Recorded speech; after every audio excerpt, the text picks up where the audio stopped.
C'est avec beaucoup de joie que j'accueille un réalisateur émérite du cinéma israélien. Il s'appelle Marco Carmel et contre toute attente, pour ceux qui ne le savent pas, eh bien, il est francophone, il est même né en France. Incroyable mais vrai, il est avec nous. C'est parti. Ils ont relevé le défi de l'Alia.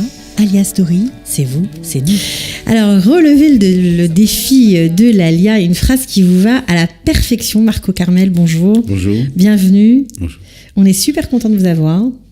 Moi aussi, je suis heureux d'être là. Eh ben oui. Alors, vous avez beaucoup de choses à nous raconter. On va commencer par l'actualité. Vous avez un film à l'affiche qui s'appelle Pere Hatzil, en hébreu, qui veut dire noble sauvage. Quel drôle de nom. Oui, c'est un drôle de nom parce que c'est l'histoire d'un noble homme qui vit dans un banlieue assez dur. En Israël. En Israël, qui est très près de Tel Aviv. Ouais. Et c'est l'histoire d'un enfant qui essaie de remettre ensemble ses parents pour avoir une vie normale. Sa mère, c'est une droguée. Son père, c'est un alcooliste. Et il essaye de faire de ça une certaine famille, ce qui fracasse la vie de tout le monde. C'est un livre très connu en Israël qui s'appelle Noble sauvage, qui a été écrit par Doudou Boussi et qu'on a écrit le scénario ensemble. Pourquoi vous êtes attaché à réaliser un truc pareil, très très violent, mais en même temps très beau film, qui a été salué par la critique d'ailleurs, ici? Et, bon, moi personnellement, je viens d'un monde assez violent. Je viens de Belleville, de Paris, des années 70. Donc vous êtes né à Belleville?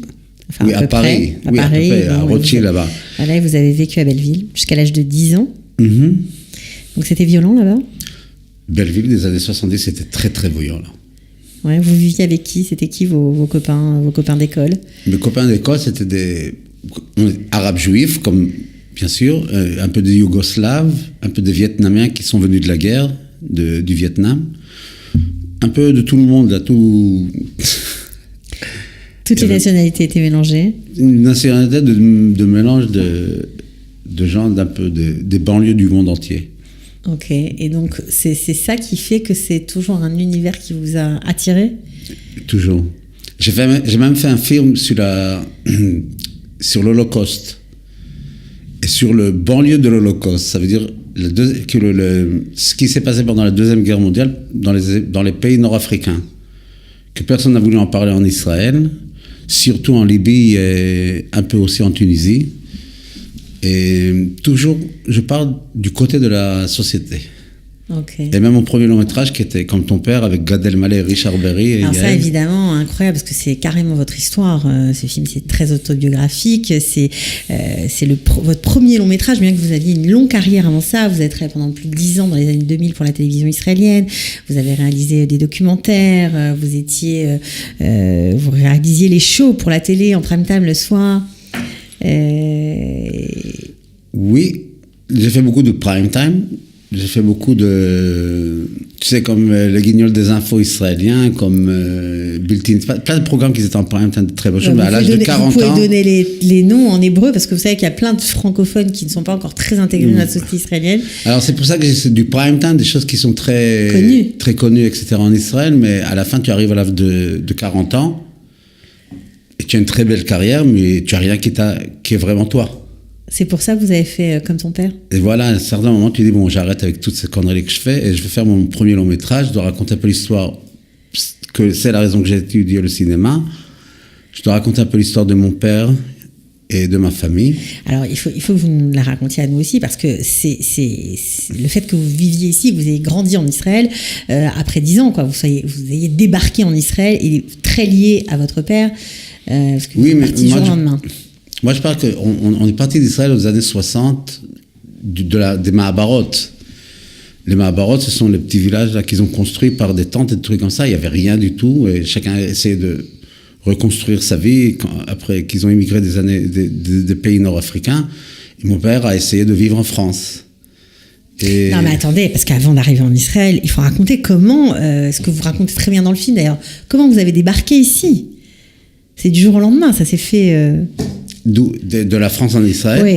Oui. On n'a pas débarqué, on s'est sauvés. On n'a pas débarqué, on a tout resté en arrière, on n'a rien pris. Pourquoi vous êtes sauvés? Parce que mon père s'est sauvé de tôle.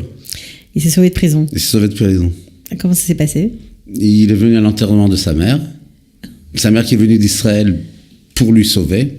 Pour le sauver? Oui, pour le sauver. Elle est un peu sorcière, ma grand-mère. Elle est venue d'Israël. Elle a dit, j'ai senti que tu as besoin de moi. Je suis venu te sauver. Et là, il n'a rien compris. Il a dit, qu'est-ce que tu veux? Qu'est-ce que tu parles? Arrête de parler des conneries, trucs comme ça. Et elle s'est endormie, elle ne s'est plus révélée. Elle est morte. Et pendant l'enterrement de ma grand-mère, il s'est sauvé. Donc il est sorti pour l'enterrement de sa grand-mère. Il est sorti, il a reçu 15 minutes pour faire le Kaddish. Ok. Et il s'est sauvé après le Kaddish. Par la fenêtre? Par la fenêtre du banlieue. Comment ça s'appelle ça? À Belleville, il y avait des terrains vagues. Ouais. Derrière les maisons, il y avait le demi des maisons étaient encore écroulées. Et il s'est sauvé de là-bas. Il est parti en Israël. Notre mère nous a dit de prendre 2 valises et on s'en va. Et c'est tout. Et vous avez tout laissé? On a tout laissé en arrière, tous nos souvenirs, de jouets, de trucs. Moi, ce qui était important pour moi, c'est que 22 ans après, un peu plus, j'ai rapporté mon père à Paris pour la première du film, aux Champs-Élysées, tapis rouge. Et pour moi, c'était un peu faire kavod. C'est beau ce que vous racontez. Ça a dû être vraiment très émouvant pour lui. Oui, il a beaucoup pleuré. Ouais, surtout en visionnant le film, j'imagine. Voilà, il a vu le film avec Gad Elmaleh ensemble, qui a joué lui. Exact. Alors, un truc incroyable quand même, parce que on se dit comment un petit gars de Belleville, avec un père un peu gangster sur les bords, même carrément, devient un artiste et fait du cinéma. Qui devient des artistes, si pas cela? Il faut avoir une vie un peu pas normale pour devenir artiste. Tu vois, quand je donne des leçons de cinéma, je dis, pourquoi vous avez étudié le cinéma? Chacun a dit, je vais être plus fameux, je vais essayer, je vais raconter. Je dis, rien que les blessés peuvent faire du cinéma. Il faut être écorché vif pour pouvoir... Il faut être fracassé pour faire du cinéma, parce que tu peux pas écrire 5 ans, chercher de l'argent 4 ans, faire un film, après que les presses te déchirent, et tu refais un film. C'est rien quelqu'un qui a vraiment besoin de le faire. Alors, comment vous avez fait quand vous êtes arrivé ici? Vous parlez des tentes, des conditions de vie incroyables. Enfin, c'était le début du pays. C'était un peu... Non, mais quand on est venu en 75, c'était pas le début, c'était le vrai banlieue israélien. C'était assez affreux. C'est un peu le banlieue que j'ai grandi.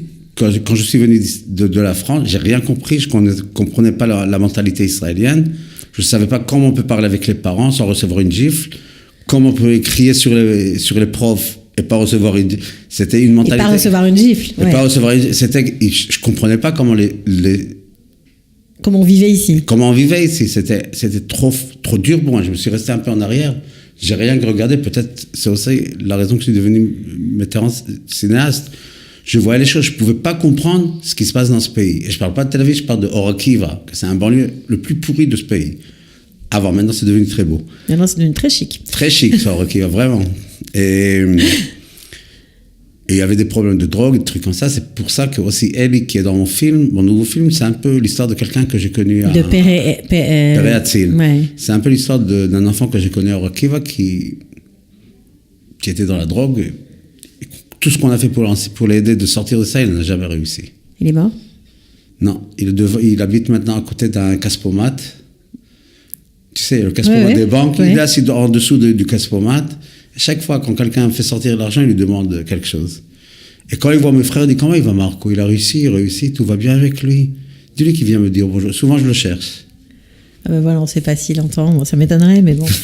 Alors, vous avez fait du cinéma, mais vous ne nous avez pas raconté comment. Vous avez décidé un beau jour ou pas? Après l'école, le bac, l'armée, qu'est-ce qui a fait que vous avez basculé? Ce qu'il y a eu, c'est que quand j'étais à Rokiva, il y avait un groupe de musiciens. Et je suis rentré dans ce groupe d'acteurs et musiciens pour enfants, pour qu'on ne se promène pas dans les rues. Et quand j'ai fini l'armée, j'ai dit que je vais aller étudier la comédie, être acteur. Ok. Mais j'avais pas de bac, parce que j'ai pas fait d'école. Et à un certain moment, j'ai vu un papier sur par terre, une école de cinéma. Et j'ai téléphoné, j'ai demandé, est-ce qu'il faut avoir la bac pour étudier le cinéma? Ils m'ont dit non, il faut payer 24 000 shekels, que c'est beaucoup d'argent. Surtout à l'époque. À l'époque. Et j'ai dit bon d'accord, alors je m'inscris, et voilà. Alors, parce qu'il n'y avait pas besoin de bac. Qu'est-ce qui a été génial dans cette carrière que vous avez menée? Qu'est-ce que vous avez préféré faire? Parce que vous êtes quand même un ovni, parce qu'il y a beaucoup de, on va dire, Israël blanche, entre guillemets, qui est beaucoup dans le monde du cinéma. Vous deviez un peu détonner, être différent des autres. Non, on n'est pas différent. C'est nous la force maintenant. Le cinéma noir, donc du blanc. Blanc, noir, jaune. Non, c'est nous la force. Maintenant, ce qui est beau dans le cinéma israélien, c'est que c'est un pays toujours nouveau. C'est toujours un jeune pays d'une certaine façon. Et chaque personne qui a l'âge de plus de 40-50 ans ici, il a une histoire. Incroyable. C'est obligé. Tu peux pas.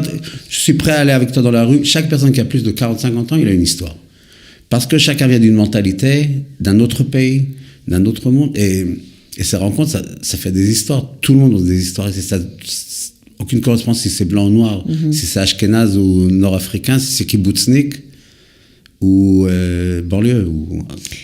Alors, vous avez beaucoup écrit des choses un peu terribles, un peu sombres, et puis là, récemment, vous avez écrit une comédie romantique très légère, où vous faites un peu faites de l'humour entre vos deux cultures, parce qu'après tout, on peut dire ça comme ça, hein, la culture française et la culture israélienne, et vous matchez les deux avec des héroïnes, une française, une israélienne, et on attend avec impatience la sortie de ce film sur nos écrans.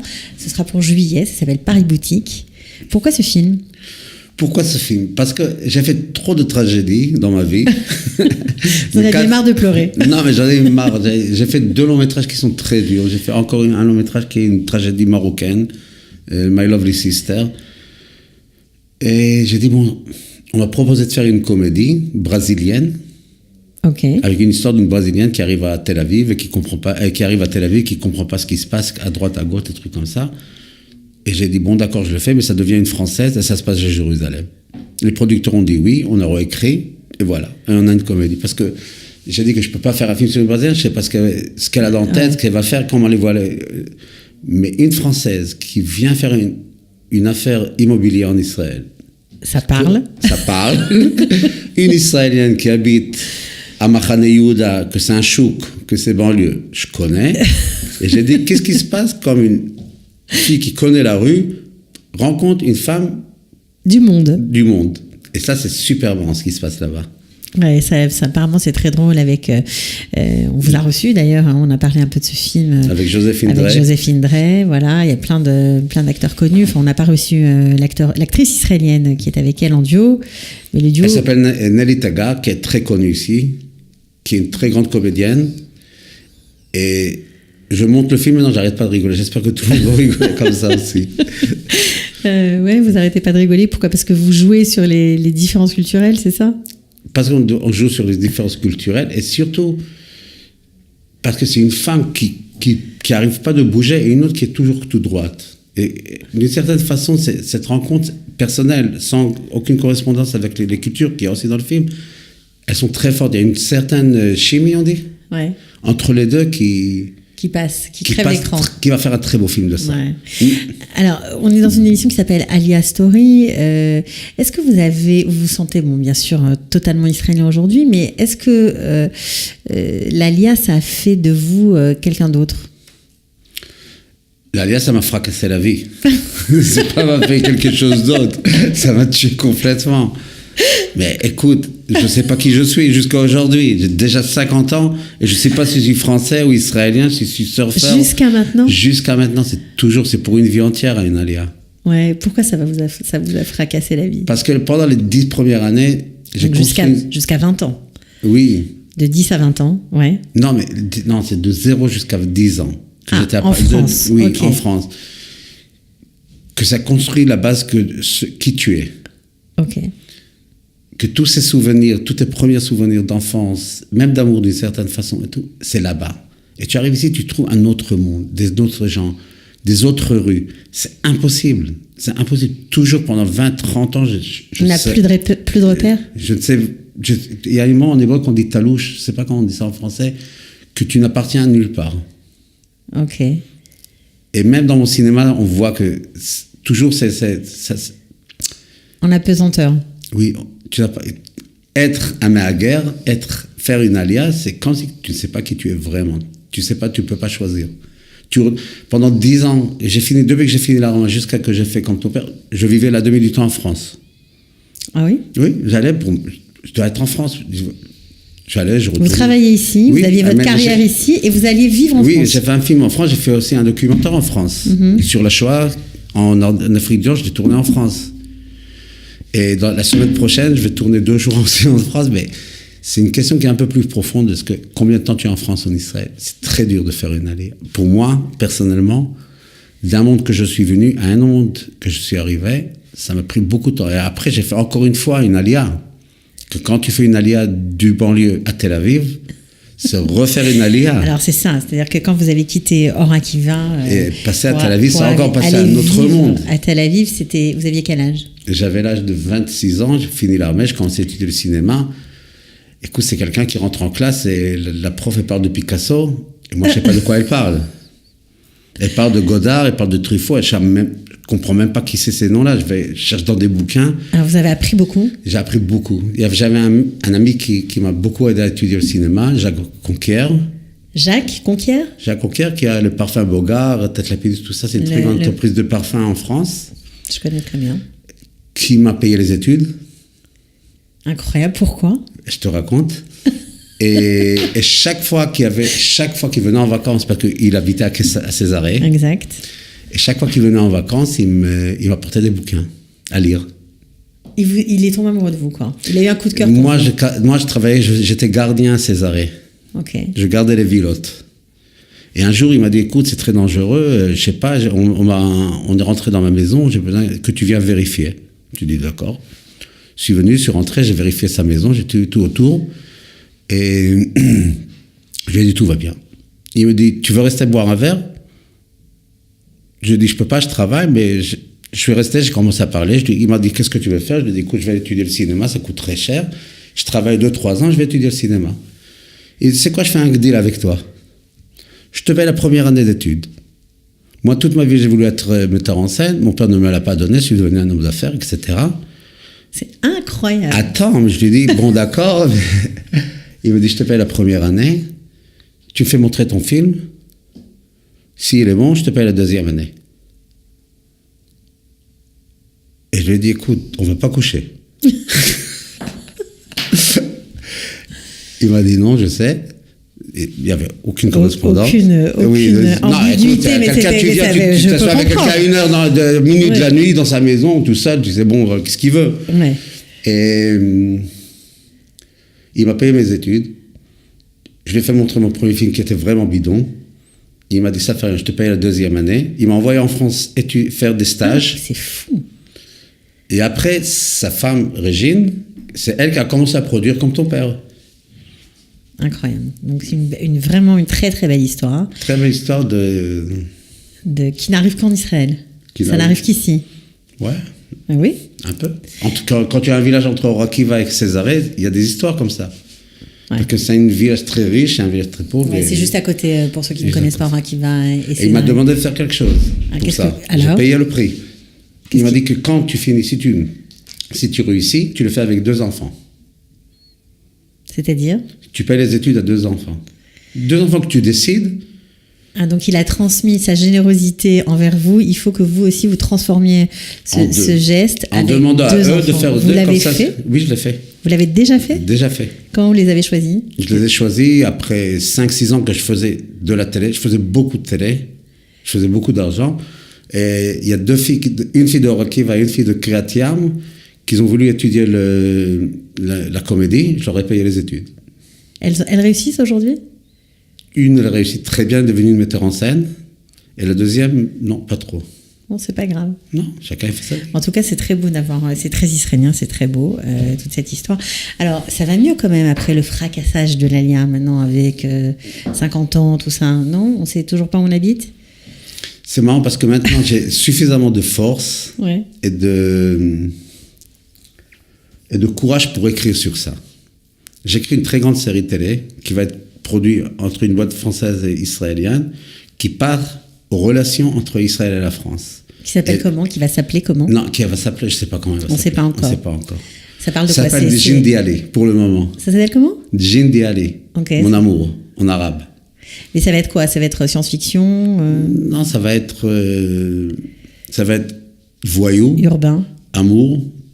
Hamas, et tout ce qui est politique, tout ce qui est le mélange entre arabes, juifs, Israël, à Haïfa, arabes, juifs, Paris, arabes, juifs, et les relations.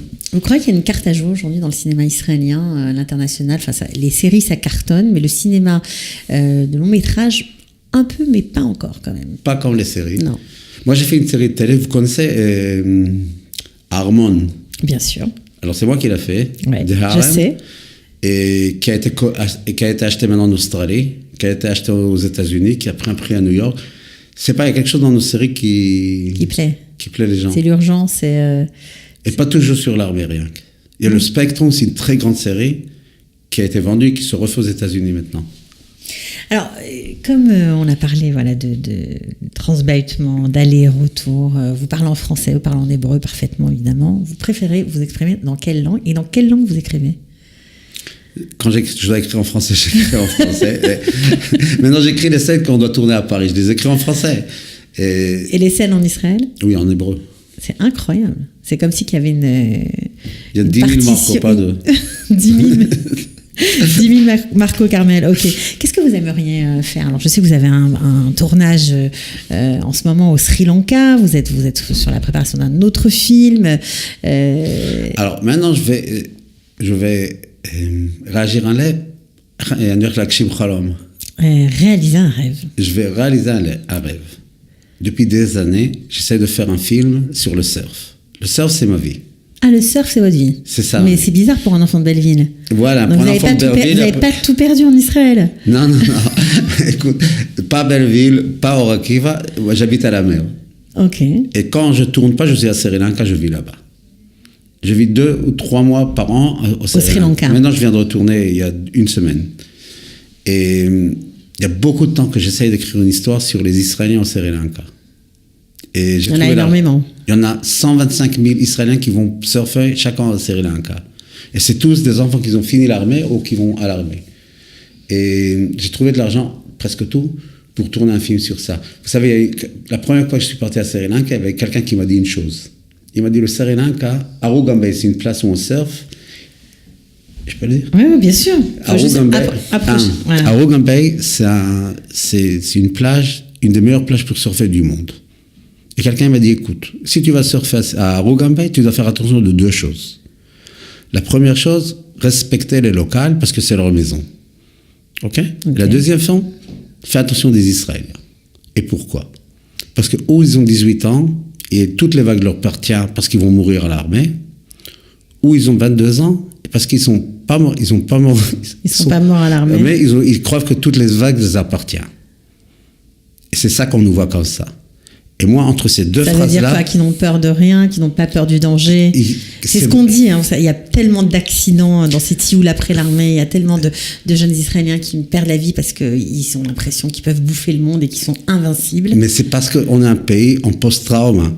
On est un pays qu'à l'âge de 20 ans, 21 moi aussi j'ai fait l'armée, tu te promènes et tu tires sur des gens. Tu finis cette armée, tu dois te laver la tête. C'est pas laver la tête, c'est fracasser la tête. Tu vas jusqu'au bout. Dans les parties, dans le surf, dans tout, tu envahis le monde. C'est ça les Israéliens. Il faut voir montrer d'où ça vient. Alors moi, dans ce film, je vais montrer d'où ça vient, tous ces Israéliens, quand on les voit, un truc comme ça. Mais c'est des gens qui ont vu la mort à l'âge de 20 ans. Mais c'est des gens extraordinaires. Bien sûr, on est extraordinaire. Un peuple extraordinaire. Nous, les Français ou les Israéliens? Les Israéliens. Bien sûr, on est extraordinaires. Les Français aussi, je veux dire. Non, il faut raconter un peu qui sont ces enfants-là qui sortent de l'armée et pourquoi ils sont un peu fous. Okay. Et moi, dans ce film, c'est ce que je vais raconter. Qu'est-ce qu'on pourrait dire, juste pour conclure l'émission? On pourrait rester avec vous très longtemps, parce que c'est vraiment très sympathique de parler avec vous, de découvrir encore un autre pan de la société israélienne. Mais par rapport à vous, à votre vie, à votre alia, parce que c'est ça qui nous intéresse aussi, il y a plein de gens qui nous écoutent, qui hésitent à venir, qui se disent c'est trop dur, que... Je sais pas, par rapport, ne serait-ce que par rapport à des choses que vous connaissez, que vous avez vécues, vos parents, ça a été parce que vous avez quand même tous bien réussi dans la fratrie. Vous êtes plusieurs, vous êtes 5. Moi, j'ai rencontré quelques metteurs en scène qui ont essayé de faire leur alia en Israël. Ok. Des metteurs en scène français assez bons qui font des beaux travaux en France et qui ont dit qu'est-ce qu'on doit faire pour faire alia et travailler au cinéma israélien. Alors j'ai dit... Il faut s'approcher. J'ai dit que le cinéma israélien ou la télévision israélienne, elle est très serrée. Il y a peut-être 10 ou 12 metteurs en scène qui travaillent, qui sont assez connus. Après, la seule façon de rentrer, c'est venir et raconter l'histoire de ce pays de votre point de vue. C'est la seule chose qui est originale que vous pouvez apporter à ce pays. Pas mal. Si vous venez vous raconter votre histoire par votre point de vue sur ce que vous voulez sur ce pays, alors d'accord, il y a une raison de faire ça. Il y a une raison qu'on peut les acheter. Mais vous ne pouvez pas faire le metteur en scène israélien sans vivre ici. C'est un peu de temps, non? Ouais, je comprends, mais bien sûr, je suis d'accord. Ok, votre maman, votre papa, ils ont été heureux ici? Mes parents sont très heureux ici. Ils ont retrouvé leur famille parce que vous savez, aux années 60, aux 56, quand on est parti, quand on a immigré de l'Afrique du Nord, la demi est partie en Israël, une part est partie en France, et d'une certaine façon, toute sa famille s'est retrouvée à Or Akiva. D'une façon un peu marrante, mais d'une façon. Et c'est très, très, très important de vivre en famille. Et donc là, le fait finalement d'avoir fait l'Aliyah sur un coup de tête, on va dire comme ça a permis de reconstituer la famille Carmel? La famille Carmel, la famille Bramley. Tout le monde est ensemble. Oui, tout le monde est ensemble. Tout le monde est ensemble. Ok. Bon, écoutez, Marco, c'était super sympa de vous avoir. J'adore votre façon, votre franc-parler, voilà, votre façon de dire les choses tellement naturellement et tellement avec le cœur. Et c'est toujours très touchant. Voilà, on vous souhaite bonne chance pour tous vos films. Alors, si on n'a pas vu Peratziv, on peut encore le voir ou pas? Oui, il est toujours au Cinema City.